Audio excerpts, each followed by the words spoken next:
the fundamental cause of societal dysfunction is disconnect, or more specifically, relational disconnect. And we feel that point of view explains the pattern of civilizations being birthed, growing, and then ultimately collapsing, as Toynbee in his History of Civilization revealed that pattern. And it's maybe a little hard to take, but we're the 24th major civilization attempting to survive. And we seem to be following the same path that the 23 previous civilizations has.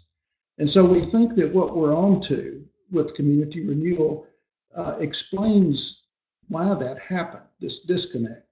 And there's another historian that we refer to, a guy named Lewis Mumford. And he, in all of his being a historian and social critic, came up with what he said, this is the chief enigma of all time, is why do we continue to collapse the civilizations that we construct? Why can't we learn as humanity so that we have a civilization that just gets better and better and better? And so with that, our work focuses on the relational foundation. And the work of community renewal related to that is connecting relationships, connecting the diversity of community. And what we've recognized is that we all share a common capacity to care, and that when you connect people, you're connecting a value that they share in common. And so community renewal in the theory of change, or the social change perspective, also gives us a simple way to think comprehensively about community. We take the approach that you really, if you're going to make change, you have to deal with everyone, and you have to deal with it in a comprehensive way. And so the idea of a village framework of 8 sectors of community give us a way to think simply about that. And we want to show you, or just talk for a minute about where we are currently. If we do have a relational foundation, and a guy named E.F. Schumacher, in a book called Small is Beautiful, Economy as If People Mattered, really explained what our current relational foundation looks like. And it is, the description for it is greed and envy. And then it's also maybe a little hard to take, but that was intentional, that those that shape and direct us and influence in our economy and in our society decided that we could grow prosperous by focusing on ourselves. And the more we focus on ourselves, as Schumacher revealed, the blinder to reality we become.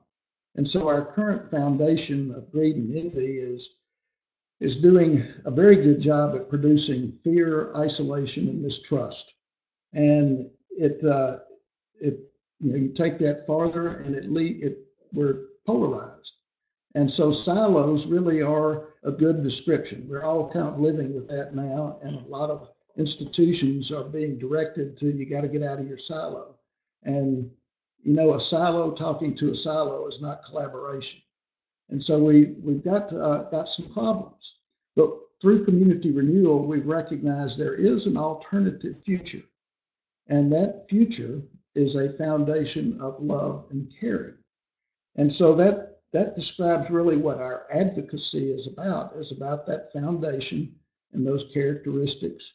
And when we focus on or grow from a foundation of love and caring, all of those elements that are siloed can be rooted in that foundation and begin to work as a whole system. And what it does is produce trust, and the caring network increases our capacity to be creative. We refer to a way to describe those relationships as mutually enhancing relationships. So there you see it. There's where we are and where we would like to go. And our belief is that we can move from where we are now to this new foundation of love and caring. And it's a struggle, but it will be a graceful transformation. And you can think of it as a battle, but a battle not with the normal tools of war. And it's also a path. It's really a path moving from I to we. And that graceful transition really occurs through the work of Community Renewal in 3 platform strategies: a renewal team, Haven House, and Friendship House. And in thinking of this, we realize, okay, a better world means that people are going to get better. So how do we think about that? And so in our work, we have this consideration of what will we do?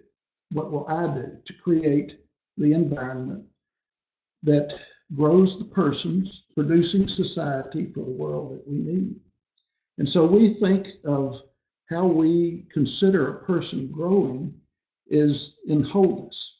And all of us have different capacities for wholeness, but we can all grow together. And so we describe wholeness in terms of compassion, being a given person, or competence, being a growing person. And we have 6 characteristics that we consider and measure in looking at, is a person growing in wholeness? And these 6 characteristics. And so that happens individually and collectively through this work. And so some key principles that I'd like you to keep in mind at this point is that we grow our potential wholeness through our relationships, our positive relationships. We can't grow wholeness alone. So if you follow that really hyper individualism side, maybe you have a point of view that with your phone and the internet, you don't need anybody to grow whole. But we know that's not true. Your relationships shape who you are, and they can be positive or negative. And that society is a system of relationships. And since that's true, if we apply and scale the rules of positive relationships, we think that we can really turn our world around to a place that for the first time is ever renewing.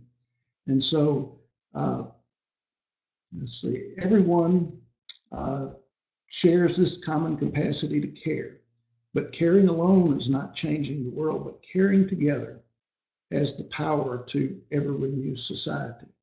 So let's look a little bit more. If we think about our Greed and Envy Foundation producing blindness, then we really want to help people see reality. And we've seen that as people connect in caring, they begin to see the world differently. And so we'll call what we do a relational systems filter. And so how this works is we can only work with willing people. And so as people that are willing are attracted to this, we put them on a path to become the person that represents the world that they want to see, growing in wholeness and contributing with their fulfillment to that purpose. And so what we're doing is enlisting, equipping, and encouraging people. And we have a methodology of growing people that starts with us relentlessly sharing the vision, and then through friendship and association, beginning to see how we fit together in the community and how we can be fulfilled by growing and sharing. And so the 3 things we do: the renewal team, which is citywide, we align and mobilize caring people, and that's individuals, businesses, churches, government, anyone who is willing. And then the second thing we do is we're going to take our cities back block by block. And so we enlist volunteers who agree to connect friendship on their block, because we really don't know our neighbors. And so as we do this, those leaders, block leaders, Haven House leaders, weave a network of caring across our city, and one that knows the people of our city better than any other group of people. And then the final thing is we have a lot of our brothers and sisters living in some of the most challenging parts of of our communities, what we would call concentrated disadvantage. They live in with hopelessness being the primary view of where they are. And so we're restoring hope in those places by our staff members moving in and living and serving in friendship. And when we do that, people that join us become part of a caring network. And in doing that citywide, just think about this, a citywide caring network, and it has capacities and it grows in value. And within a city, there are places of need with these red dots, but there are also opportunities. And a network of this nature can respond more quickly to need, and it can also respond more quickly to opportunity. And additionally, the idea of emergent learning, when we, knowing each other so well, can begin to seed learning communities that are a way to initiate pathways to innovation and entrepreneurship in all sorts of ways in the community. So we end up with this trusted, caring network that is connecting us across the boundaries of disconnect and creating this agile, creative system. And so that kind of explains what we're doing. And to remind you a little more, our organization, Haven House, block by block, citywide, and a network of caring.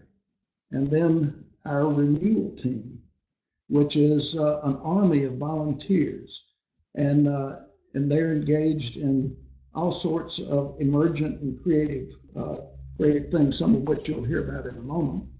And then in our most disadvantaged areas, our Friendship House program, where we move two community coordinators and their families into a 30-block area of the neighborhood. They gain trust. Then we build homes that function as a community center. And we're going to talk a little bit more about that. In fact, our focus for the next little bit of this presentation will be on our Friendship House areas and emergent activities that occur there. But a point to make that's very important, a system like this does not function without a paid workforce. And so that point is an important part of understanding that caring in a network or a system of caring may be the most powerful discovery for humanity, but it will only work if there are those nurturers that are full-time tending to the soil of that system. So I'm going to chime in and jump in there. Again, I'm Deidre Robertson, for those of you who have just joined, and I'm the director of Operation HOPE, and HOPE is an acronym for helping our pupils excel. As Kim said, Community Renewal, we move in a family into a friendship house. My husband and I and our two children, we live in a friendship house. We move into a neighborhood where you really get to know the neighbors. We really try to get away from the helpy mentality, as though help is going to come from the top of the hill and trickle down. We move into the neighborhood and we actually get to know our neighbors, and we actually become a neighbor. We're actually a part of the neighborhood. So we know the same problems. We hear the same shootings. We see the same trash on the streets. We are right here with our neighbors. So we become a part of the neighborhood. So one of the things is, I grew up in Shreveport in an inner city neighborhood, and where distrust and disconnect are rampant.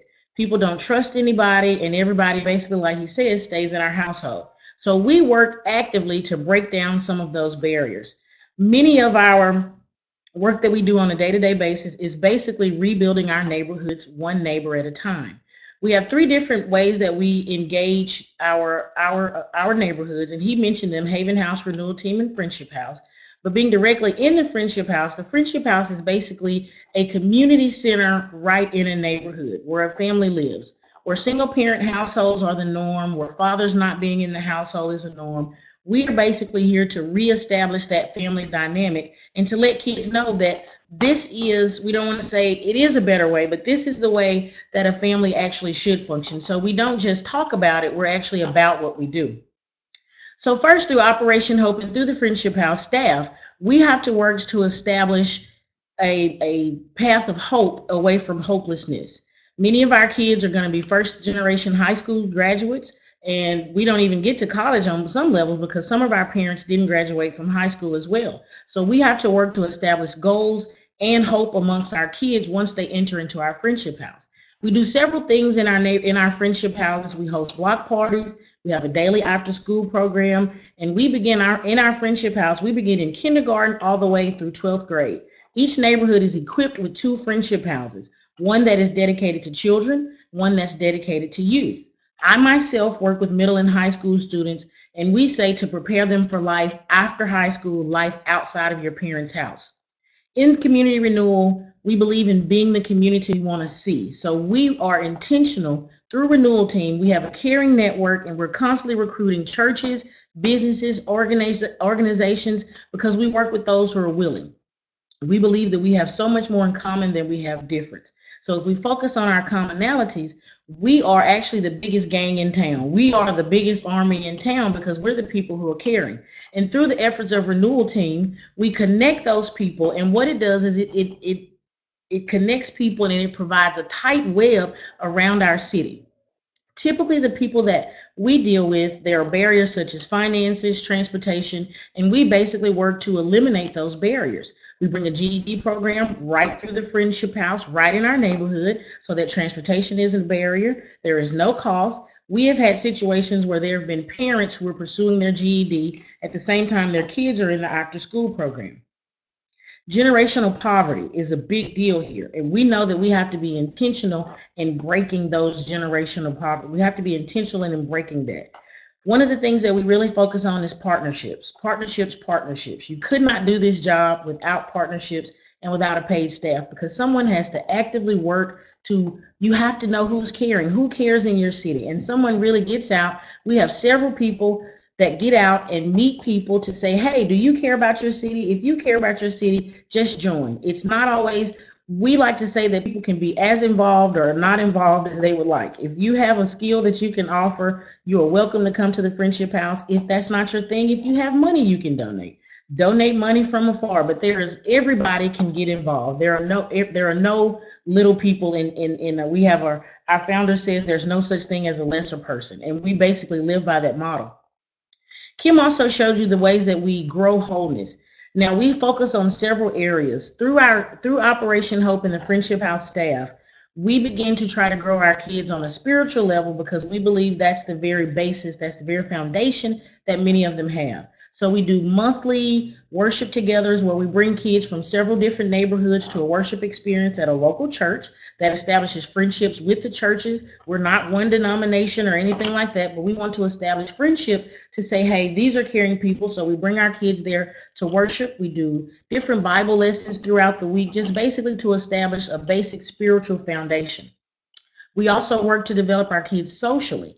Many of you know this is an era of cell phones, and conversation is just out now. So we work actively. We have no phone zones in our households. Kids will drop their phones off when they first come to club, and we encourage social interaction. These are things, like he said, relationships don't just grow on their own. If you don't show them attention, they will die. So we are very intentional about coordinating our efforts with our kids. The idea behind, we don't just focus on kids, but the idea through Friendship House and Operation Hope is that if you begin to change the minds of the children, then we can all be the adults in the future that we want to see. We also focus on physical aspects.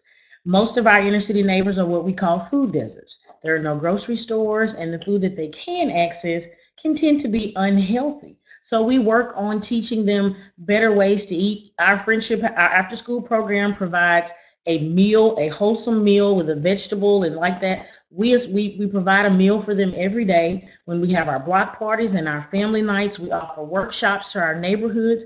Diabetes, high blood pressure, these things are rampant in these neighborhoods. And sometimes people don't always have the funds or the transportation to get where they need. So we bring those things to the neighborhood.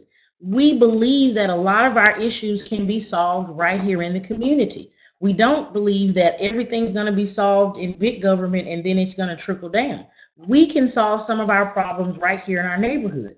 We work actively with our local police department.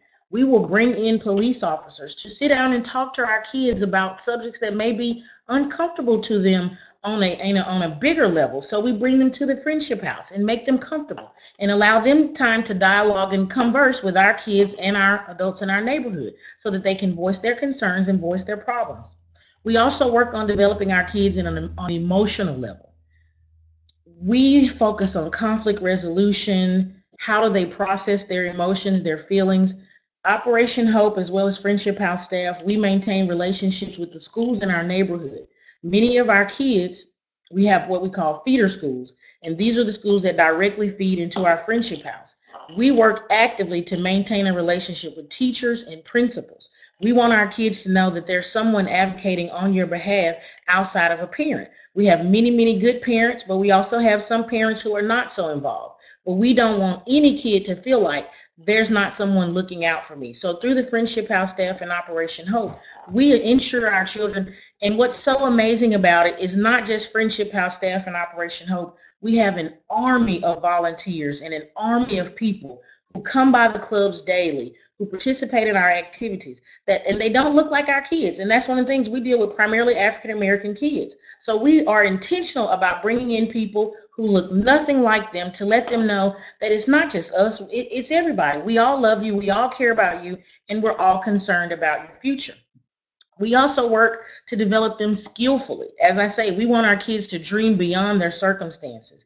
We want them to know that you can achieve a career in whatever your passion lies. We've spent the first month of the year discussing passion and what God has called you to fulfill. So we bring careers to them. Our Friendship House staff, all of them have an extensive history. Many of our Friendship House staff have been living in some of these neighborhoods for 15 plus years. But we have a barber, we have an aircraft mechanic, we have a police officer. So we do workshops where our kids can go and learn about different careers. We take them to a local Louisiana State University, and we take them there to expose them to medical careers. There's a low population of African Americans in medical careers. So we let our kids know at a young age, you can do this. And we also put people together to surround them to let them know. And you also have the support to get where you need. If it hadn't been for teachers and counselors, I couldn't imagine where I would be as an individual. There was no Friendship House in my neighborhood growing up. So it would have made a great difference in my neighborhood if there had been a Friendship House. But thank God for teachers and counselors that were there to help guide me when my mom didn't necessarily know what to do. The education system is now so complicated. Parents need help. They don't always understand the different developmental things and the different tests that have to be. So it is our job to be equipped and know what's going on in the school system so that we can help our parents. We're basically bridging the gap for those who don't always understand. Some of the disadvantages to the work is you're also living with a population that's kind of transient, that moves around a lot. You are extremely blessed when you can get a kid that starts in our Friendship House at kindergarten and follows them all the way through the 12th grade. That way we have established a relationship. They trust us, they trust our decision making, and their parents listen and their parents trust us. Sometimes that can also be a disadvantage. Parents are not always eager to see you get better results from their children than they are.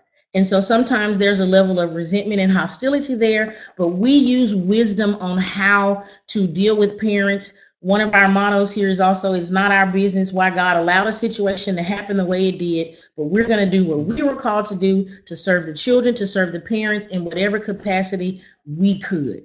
And so that's some of the things that we do. That's more so the realistic day-to-day life in a Friendship House. That's kind of how we operate here. There are many, many things that go on here. We have kids who have to come and wash their clothes. You cannot imagine, but we're basically a community center in the neighborhood. We work with our block leaders that he mentioned earlier, the Haven House leaders. Haven House leaders have typically been in the neighborhood much longer than we have, so they know the changes of the neighborhood. They know what's going on in the neighborhood, and they're concerned about their neighborhood. We basically work day to day to reestablish the village aspect. What's the old saying about the village? That's what we work to establish, the village. We want a village to surround our kids so that no kid feels like they're left behind. We like to use the theme, we're making our neighborhoods great again. Now, I'll leave it to you. Story. Oh, okay. Now, yeah, sure. I wanted to tell you a few personal stories about some of our kids. as I say, I travel from each neighborhood, so I get to know the children in every neighborhood. There are several schools here in Caddo Parish, in Shreveport. Some of our schools, there's just a great level of inequity. There are some schools that have many opportunities for enrichment and extracurricular activities, and then there are some schools who do not have that. And so many times, though, financial barriers or transportation barriers keep our kids from participating in those type of activities anyway. So we bring them to the neighborhood. There was a kid just earlier this week who expressed an interest in actor. And I asked him, well, are you taking drama classes? Are you going to be in the school play? And he says, Miss Deidre, I go to Woodlawn. Nobody cares about us kids at Woodlawn. Well, we work day to day to change that image. We don't want any kid to feel like that no one cares. Now, when he looks at his surroundings at his school, that's what he sees. He sees that a person at another school, not even 2 miles down the road, they have performing arts, they have all kinds of opportunities to introduce them to drama, but at his school, there is not that option. So through me and the Caring Network that Community Renewal has worked so hard to establish, we will get this kid in some drama classes somewhere, and people are more than willing and eager to help. So you have to get out and know who's the willing. You have to get out and know who's willing in that neighborhood.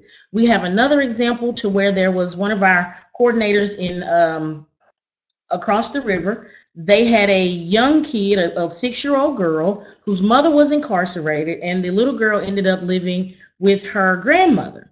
Now, grandmothers, God bless them, are just not able to do what needs to be done many times to get a kid registered for school. The community coordinator noticed that this little girl was out every day in the street. What's she doing? So she got to know the little girl. She went to introduce herself to the grandmother and heard the grandmother's heart, heard the grandmother's issues, and she worked actively. She worked actively to get this little girl enrolled in school. And now this little girl is in school and she's thriving. All because of the relationship, all because of being intentional about getting out to meet this grandmother and finding out what the issue is. And you can ask yourself the question, if not for that intervention, because that coordinator had to use the Homeless Act in order to get the young girl in school. Mm-hmm. And so what would her life have been like without that intervention at the neighborhood level to step up and become her advocate? Mm-hmm.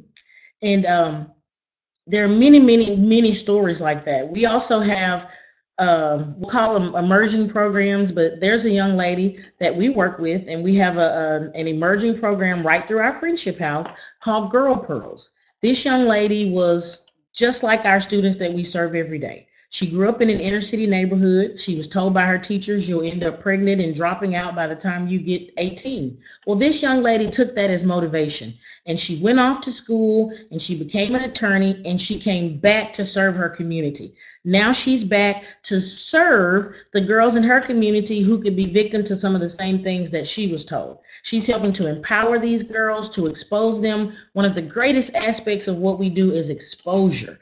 We expose our kids to life outside of their neighborhoods. It's amazing how many of our children have never been outside of their neighborhood. We can't even talk about out of town, but some of them have never been outside of their neighborhood.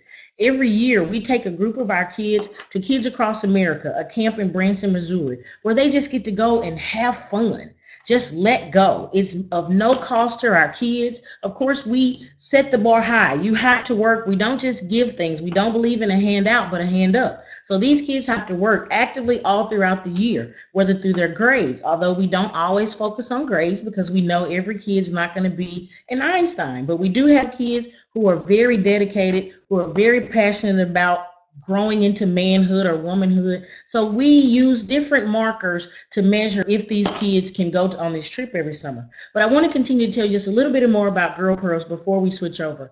Girl Pearls is a group, and they meet twice a month, and they basically explore all things related to being a girl and growing into a woman. Each Friendship House is equipped with a small box where the girls can drop a question in, totally anonymous, don't know your name, and we take the box. I will take the box to the coordinator of Girl Pearls, and they look through and they dedicate time every 2 weeks to answer the questions.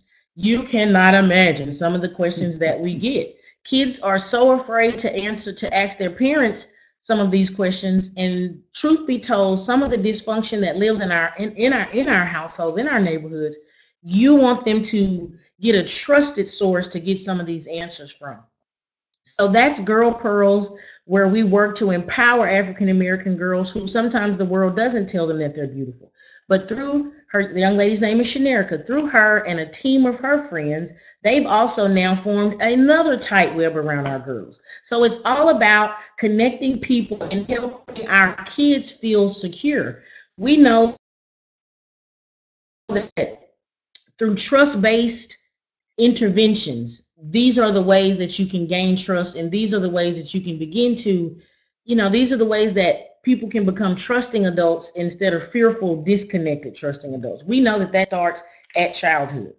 I want to go ahead and let Kim tell you a couple of stories, because I could just tell it, and I just love it because it emphasizes change in two directions. This young African American attorney has fulfilled a creative passion in generating this Girl Pearls program. She couldn't have done it without the guidance of Deidre and some of the coordinators that have put their arms around her and let that creative passion in Shanerica grow to something that is very meaningful and purposeful for her and our communities of Shreveport. And then to think that it's now the success of that has inspired you to move on to do a similar program for young men. And it's for young men, and we call that Young Kings, because we want our boys to know that you are worthy. Just because you came from a household where there was no father. We recently took our boys to the Louisiana State Penitentiary because we spent 2 months actively studying the 13th Amendment and all things related to court processes and procedures, because we need the boys to know that a bad mistake or a bad decision could land you here on this plantation for the rest of your life. So we have to empower our boys just as well as our girls, and we want our boys to be leaders just as well. So we have what we call now Young Kings, where we've recruited many professional men, mentors throughout the city who just come and build relationships. It's not this grand thing coming up with some grand event every month. It's basic relationship building. They go to the gym and they work out. They come by the house and help them with their homework. It's relationship building. So we're feeling that somebody in this group that's listening is inspired. And what I'd like to say at this point is, as you move into this, into uncertainty, that prepare yourself to really enjoy and take thrill over the idea of all this emergent creativity that is out there hidden in your community, that through this work of connecting people's capacity to care will undoubtedly emerge. And one more quick story about the Friendship House area in Allendale. And you're looking at a slide that shows the renewing of Allendale, which the 30 block area that we're working in the Allendale neighborhood was in 2002 considered by the police department to be the most dangerous place in Shreveport. And today, in 2018 now, the police department data shows that it is the safest place in Shreveport. Well, that's not an accident. That's the intentionality of Community Renewal strategy. What has really achieved that is the Haven House leaders, these block leaders, and they're growing a network of caring. And one of the issues Deidre mentioned, that we're interested in this village structure and the relational aspects of the village structure growing in all parts of our city. And so there's a group of Haven House leaders who have come together and have been meeting over a 5-year period. They were brought together because the conventional wisdom and the highway machine wants to run an inner city freeway over this neighborhood, this place where literally a miracle has happened, and a miracle that should be shared with the world instead of rewarding the good work of the people living there with the demolition and destruction of what they have created, which is taking a place from hopelessness to hope. And that is a miracle. And so this group of Haven House leaders formed a learning community 5 years ago around this issue, because the institutions that we want to trust had let them down and were manipulating them, and really they didn't know what to do. But that forming a learning community around the highway issue, I can tell you for certain, because my planning background was joined in with that learning community. And I can tell you the citizens of Allendale today know more about freeways and intercity transportation than do the experts that we rely on. And we have, it's a story we can share in many ways, but over that 5-year period, these Haven House leaders have become an attractive force. They become the most trustworthy source of information. And so people from across the city have joined them in this learning community. And their capacity as leaders, civic leaders, community leaders, has really grown in unbelievable ways. And so things are spinning off. Out of that learning community now has spun off a new learning community to establish a cooperative food store.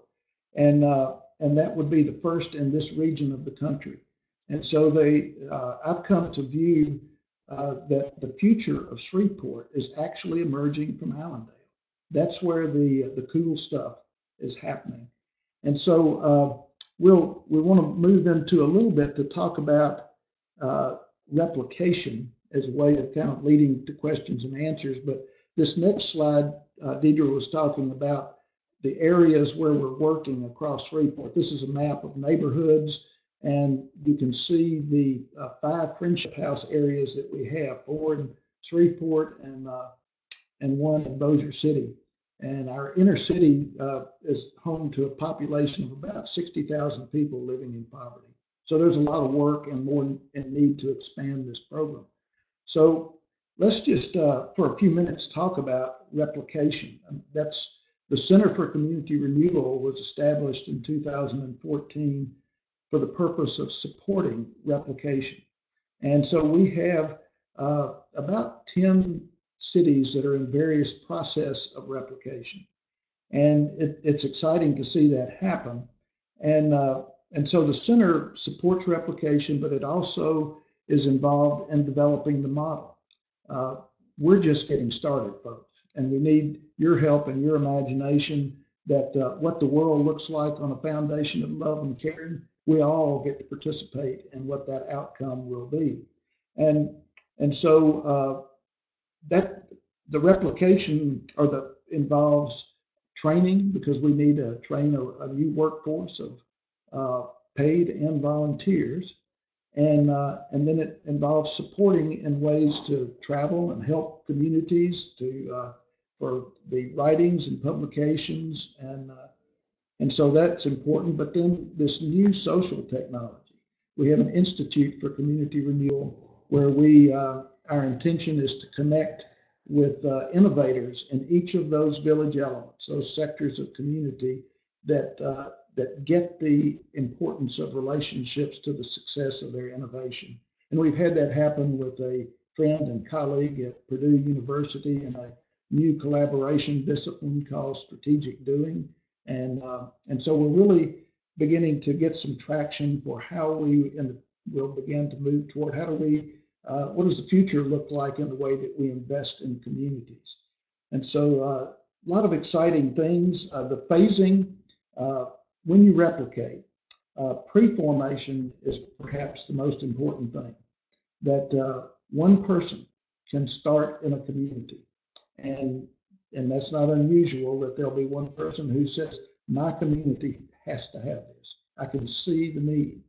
And so we work with those folks, and we go through maybe 15 months. It varies by community, but to begin the process of socializing your community to this new paradigm. We move from pre-formation to a launch and scale when we get the first paid workforce to nurture this new system. And the good news is that workforce exists in your community. And it's just a matter, this is not a resume job, it's a calling. And we know that every community has the beautiful, creative people that we have seen grow together here in Shreveport, and we're anxious to help get that process started. But once you get that first paid staff, then it's a matter of launching and scaling. We've got a replication in Shawnee, Oklahoma now that we expect to reach full scale in the next 3 to 4 years. And that's an exciting, that'll be the first community to get to full scale. And so we can talk about this a lot. I hope you get that understanding that this is, we are living this. Somebody, one of our coordinators and, or maybe one of our staff here said, I don't get up to go to work. I get up to go to life. That's right. And so that's a little bit the kind of attitude. We provide what we call CRI experiences that are day long for our regional cities and 2 days for those that travel farther. And it's interesting. Of everyone who's been that we've surveyed, everybody who participates in those day long experiences says they leave changed. So we'd like to invite you to come and see. We're glad to share whatever we know, to send you additional information, but you must come and see. And as we wrap up and get ready to take some questions, I just wanted to leave you all with change does not happen overnight. We didn't get in this position overnight, and we're not going to fix it overnight. This is not a microwave solution. So if you are not interested in fixing the problem, we don't just address symptoms. We address the inner issues, the real problem. So if you are really interested in change that doesn't happen overnight, in a long-term commitment to people, please join us in this fight. And thank you all so much. And we are open for questions. So thank you both. That was so great. The many people mentioned how inspiring this was. And Deidre and I met at the National Conference on Citizenship in October, and she was talking about the work they were doing as one of the panelists. And when she came off the stage, was like, we need to talk. And for those of you that are part of my organization, you know, my background is in community organizing, and I've seen the challenges trying to engage and to create change. And I just love the point, even that last point that you made, that you get up to go to life and that it's a calling. And I think so often we look at these works without this connection. And you're inspiring. I saw that several times, that the people were saying this is powerful, this is exciting, this is motivating them to think about what comes next. So this will not be our last interaction with you. I think you've just gotten several believers in the mission and hopefully in the work. And for any of our interns that are really interested in this topic, or interested in kind of figuring out how to look at this locally, Kim and Deidre have provided me with dates that they'll be doing their CRI experiences throughout the year. And we're going to try and coordinate to see that if we can bring a few people to those sometime before the year is out. So hopefully this is just the beginning of some long-term work. But I do want to get to some questions. So if you have a question, I saw a few popping in. I will try to get to as many as we can in a little bit of time. And as you all are kind of typing, there's a few things that came to mind. And one of the, again, just one other thing, Deidre, you talked about the solution to the problem. And our first point that, and you'll see it like the Band-Aid in our logo for our foundation, our goal is all about avoiding these Band-Aid approaches. I think so often with social change efforts, it's this, we're just going to keep putting Band-Aids. We see crime, we see poverty, we see lack of education and opportunity, and we're just going to hit the surface issue instead of really trying to address the problem from the root.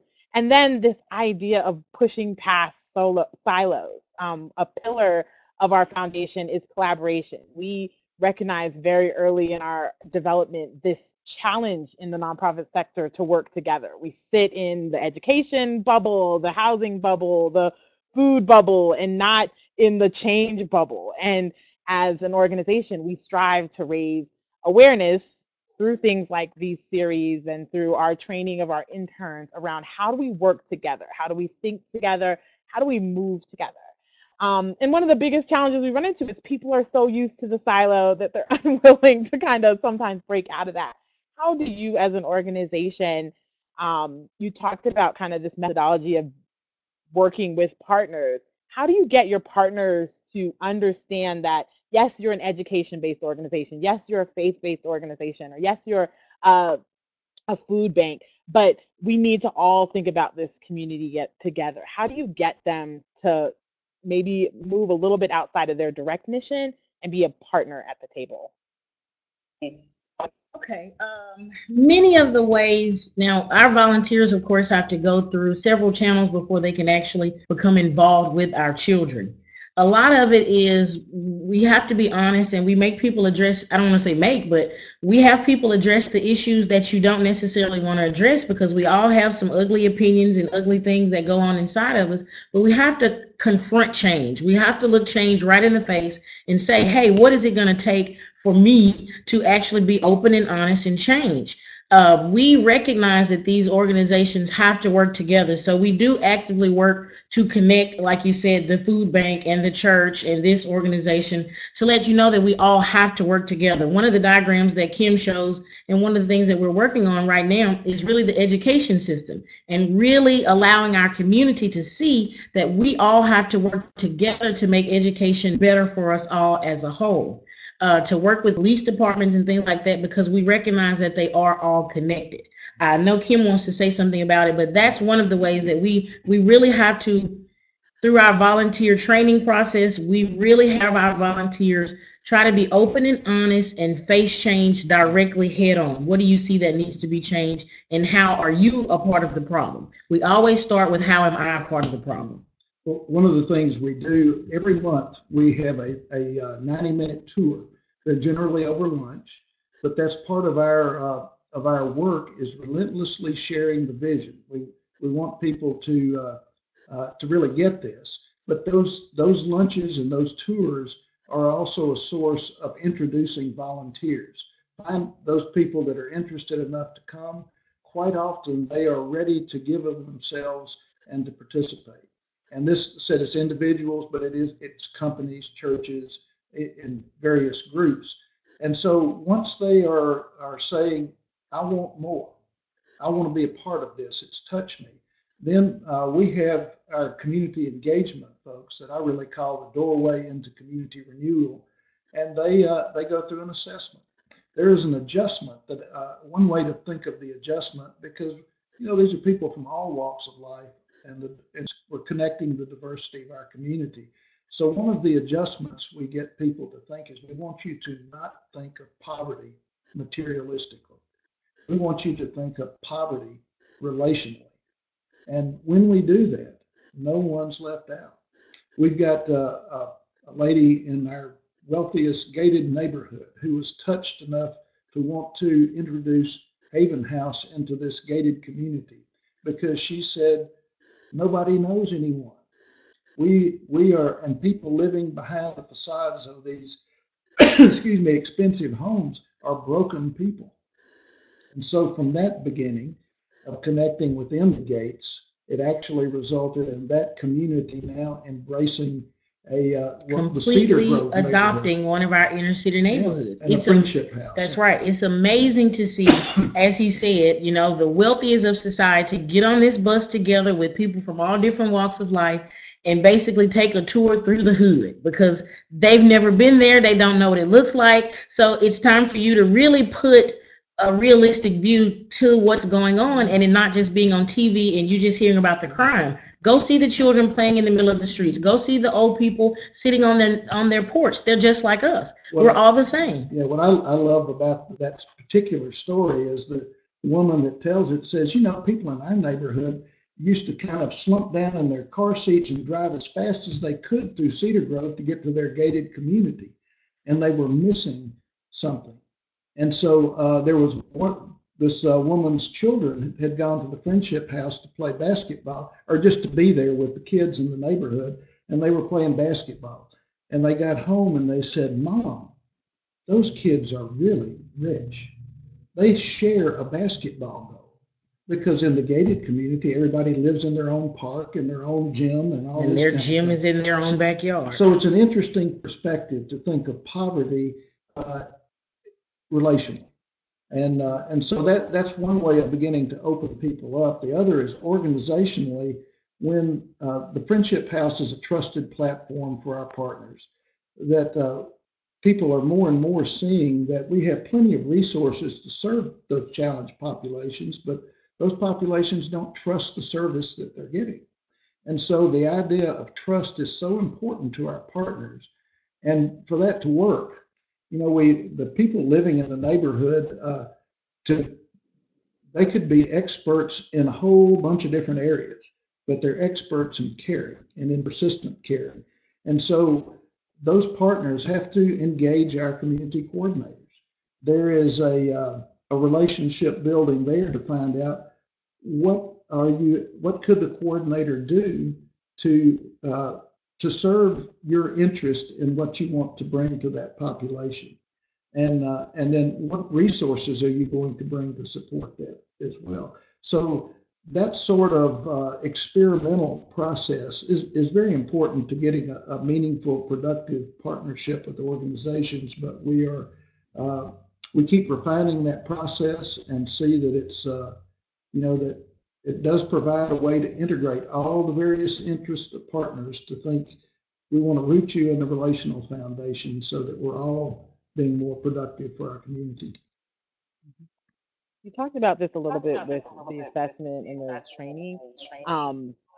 Something I saw come in the chat and something I thought of when you were talking is kind of how do you get someone who's qualified to be a Friendship House staff person? How are they vetted? Kind of how do you determine that they are the right person? Or is it like bubbling up from the community and it's kind of an opportunity that's presented and then they're trained? Kind of the thing that made me think of sometimes that happens with good intentioned community organizing efforts is you get this bit of gentrification that happens. People see this opportunity in a community, they move in, and it shifts the culture. And I know that's not what you all do. So how are you able to get Deidres and other people who are in these Friendship Houses? Okay, for the most part, many of us have to start out as volunteers. You don't come on automatically as paid staff. You start out as a volunteer where they really get to know your heart to see if you're genuinely interested in this. Is this just a job for you, or is this really your life's calling? So for the most part, you have to start out as a volunteer. I was volunteering and working for us for probably 5 or 10 hours. They said 5 or 10 hours, but it was never 5 or 10 hours. But I started out like that, and I did that for roughly 2 years before I was ever offered the position for my family to move into a Friendship House. Because as I say, relationships take time to build, so you have to get to know the staff, you have to get to know the people in the neighborhood, you have to get to address your fears to moving in a neighborhood. My husband, I went to college and graduated. My husband's a diesel mechanic. We probably could live, outside of this neighborhood, but they had to know, are you going to be in this for the long haul? Do you truly have a calling and a passion for the people that you're serving? That's one of the ways I know. It's very interesting, Tanera, that quite a few of our community coordinators that are living in the Friendship Houses are former military. Yes. And that's intriguing that it's a very high percentage of retired military or that come and join, and the impact that they're having with the discipline that they bring and really the heart that they bring too is just, they have an amazing effect. And we're really wondering if across the country, as this movement grows, that those that have been in the military might not be great candidates for this workforce.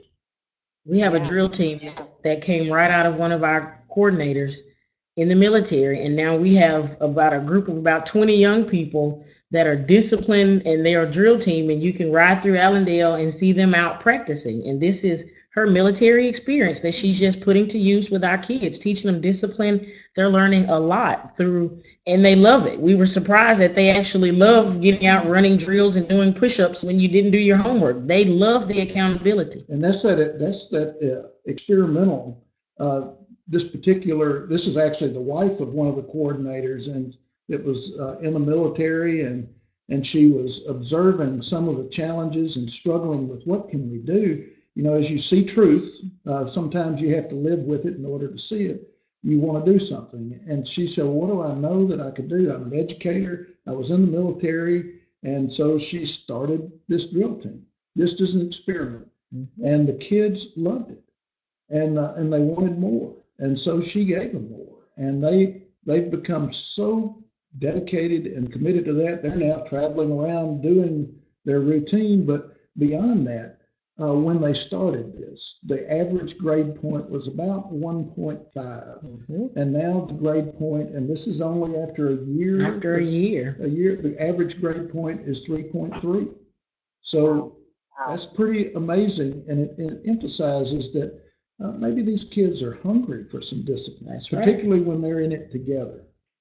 Mm-hmm.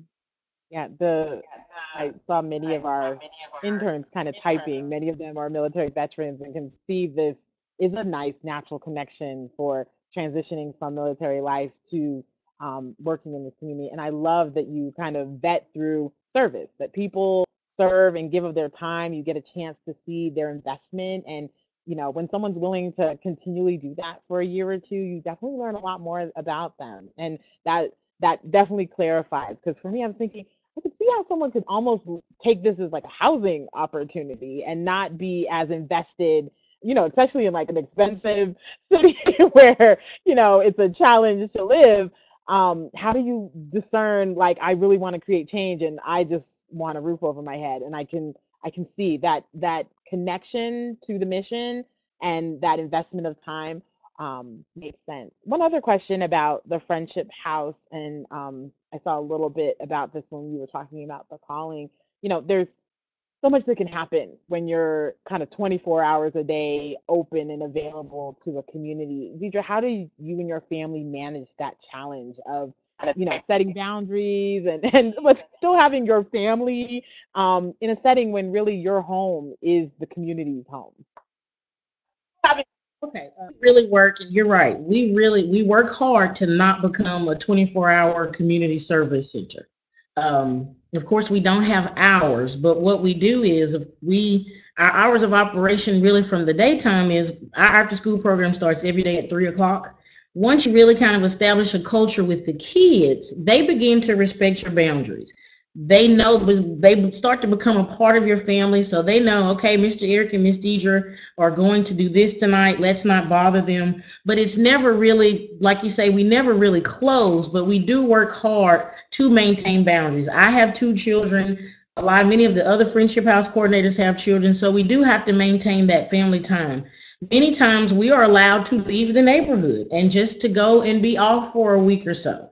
Our job also gives us what they call mandatory weeks off. We have to take mandatory weeks off throughout the year to give yourself some downtime, to give yourself a break, because it can be exhausting if you just allow yourself to be consumed day to day with everybody else's problems and what's going on in the neighborhood. So you have to be very intentional about establishing boundaries. We don't put a sign on the door, but there are just certain times that, I can't be there for you right now. We can be open and honest. Now is not a good time. I can't tend to your issue right now. So you just have to be very firm in establishing your boundaries, firm but respectful.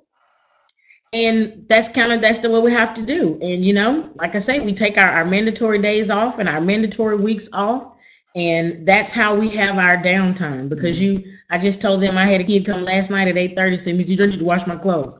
Well, okay, I'm okay with that. You can come on in and wash all of your clothes and go home, because that's the work that I've been called to. But if that was not a good time, I would be very forward with him to let him know, hey, this is not a good time. You can't come right now. So we work hard to establish these boundaries. You have to, because if you don't, you'll be tired. You'll wear out very soon. Yeah. I'd like to mention one of our community coordinators, because sometimes we're asked, well, what about the people that live in the neighborhood? How are they growing from where you found them? And there was a single mom living a really tough life, involved in drugs and men and different things, and really reached the bottom. And it had to do with some family things that happened to her.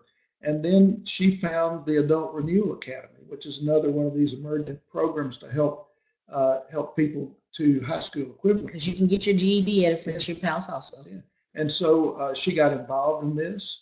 And it took her a while, but she received the kind of nurture to help through those life obstacles. And and then she became what we call a neighborhood ambassador, which is someone in the neighborhood, these Haven House leaders that looks like they're really rising up to embrace growing their community. And so she became that. Then she started helping out with the children in a friendship house.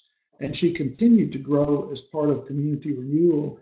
And today, just this past year, she became a community coordinator living in a friendship house, serving the children in her neighborhood. And she's amazing.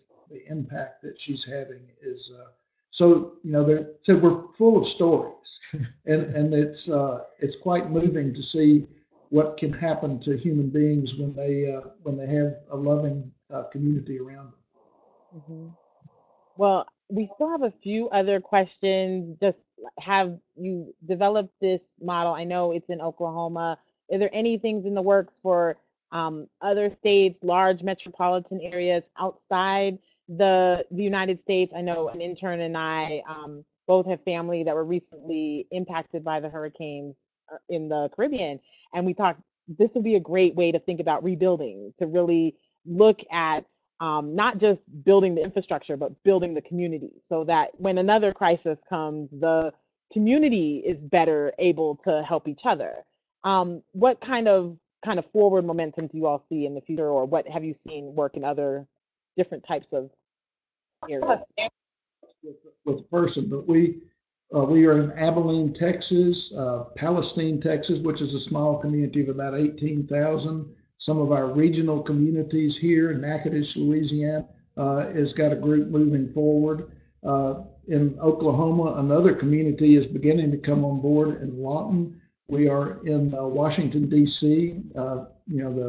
Some of the supporters of this felt that if you could lift it in Washington, D.C., that you really have a more exposure to the world as a place to begin to spread this. Minneapolis has had a person up there that has begun to lift it, and so it's proceeding at different rates. And the forming of the center in 2014 is to try to put more intentionality to that. You got to get to the paid workforce, so you can't back away from the funding issue as this moves forward. And so we're learning as we help communities to embrace different pathways to money, and we're seeing different things to share. We're trying to keep those coordinators, since we are still pretty early in the discipline of replication, but having monthly calls, very much like we're doing today, where we can share what's going on because we learn. Our Abilene replication, the police chief in Abilene got so intrigued with our block leader strategy that he shut down his neighborhood watch and said, I'm going to put that money into this program because he gets that friendship is a whole lot better way to achieve safe communities than just extra policing. And so, those things we want to share with other communities to try to encourage, because it's a paradigm shift. And so we have to be persistent. In Cameroon, Africa as well. That's right. Cameroon was in Yaoundé. We've got a replication at work there, and in some of the small villages, we had 5 chiefs come and visit Louisiana after Hurricane Katrina, and went to the legislature to make a donation from Cameroon to their friends in Louisiana. And we've had this past year, we had 5 young men, 5 interns from Cameroon who came to become what we call Catalyst Certified as the first step to their participation in replication. And just amazing the heart and intelligence of these young men and the desire to change Cameroon. Great. And of course, like I said, we are very interested in that part. So we'll also be following up to kind of see what the lessons are and how we can also play a part in that. One final question, because I want to be mindful of time. We're about 10 minutes over, but there's such great conversation. As a faith-based organization, how do people who aren't necessarily of a particularly Christian background able to interact with your organization? And what about things that may be not necessarily aligned with what has been traditionally seen as the Christian faith? How are they are welcomed, and how do you manage that as a faith-based organization? Or do you even consider yourself a faith-based organization? We actually consider ourselves a faith-driven organization. And really, if you have a capacity to care, come and join us. And that's a lot to say, because here in North Louisiana, in a Bible Belt, probably a lot of conservative, you see the Christian faith in the work, but we truly believe that anyone with the capacity to care can do this work. And when then our coordinator came over from Cameroon, she's Muslim, Muslim woman in Cameroon, and we talked, and I said, Fatima, too, you really represent a milestone for us. Our founder has drilled into us this openness to everyone, and with that one qualification, join us in your capacity to care, and we can work together. And I said, we believe that can happen, and so our differences in faith can be transcended. And so over the next 6 weeks that she was here in her training, she changed us and we changed her. And it was remarkable to see that, but it proved the validity of our intention to be open to all in love and caring. Yeah, and I think it's so important to continue community work, because communities are made of all people, and the United States is such a diverse population, and it's looking at replication. It's really challenging to think moving to other areas if you kind of have a closed view of who's welcome and what kind of work you'll be willing to do. I love that. Just have the capacity to care, or again, that calling to the work. This idea of just making it open to everyone. So, Deidre and Kim, I could probably have this conversation all day. We had a great time at NCOC, and I've been waiting to have this conversation to share it with my team, and for our students who are interested in one day being social change leaders to have the chance to learn from the work that you're doing. This, again, like I said, will not be our last conversation, but thank you so much for your time this afternoon. Everyone, we have a few more handouts we'll send to you as a thank you for participating, and make sure that you have Kim and Deidre's contact information if any questions you have to get to in this conversation. But thanks so much, and have a wonderful end to your day. Right. Thank you. We enjoyed it very much. Thanks.